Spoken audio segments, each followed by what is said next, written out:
Hey friends, it's Pastor Craig with your Life for Today. One of my former colleagues, Pastor Kay Slocum, used to have an expression, an acronym, JOY.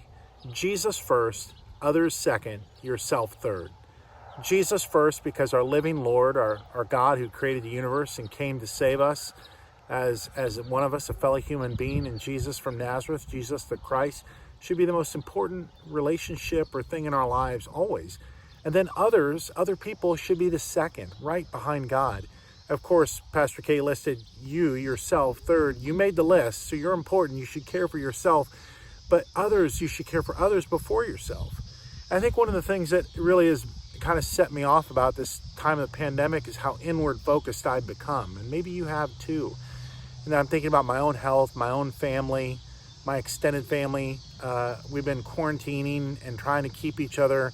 We've really tightened our circle and trying to keep each other safe. And now as we're loosening things a little bit, we're thinking about, what neighbor or two, here I am in our neighborhood, this beautiful pond is in our neighborhood. About what neighbor or two do I trust that's also been quarantining, maybe our kids could play with. It's usually somebody I like or I get along with. And my circle's not much bigger than that.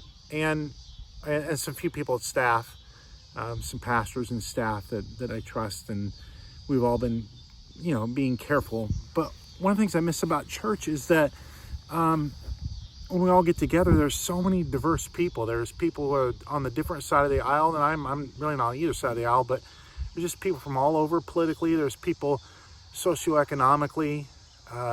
There's people that, don't look like me, people I disagree with on things I know, on some issues, and I like that. I need that.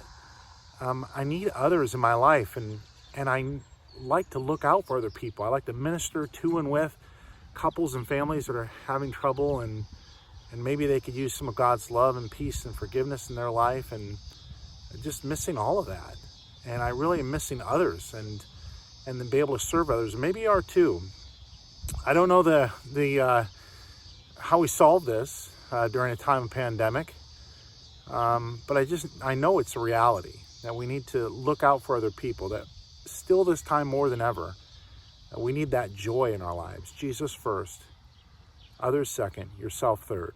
Jesus was a great model for this when the crowds were pressing in time after time, and he had important things to do. He was going to maybe a festival, important time, and a sick man would be there, or a sick woman, and he would stop and he'd heal them.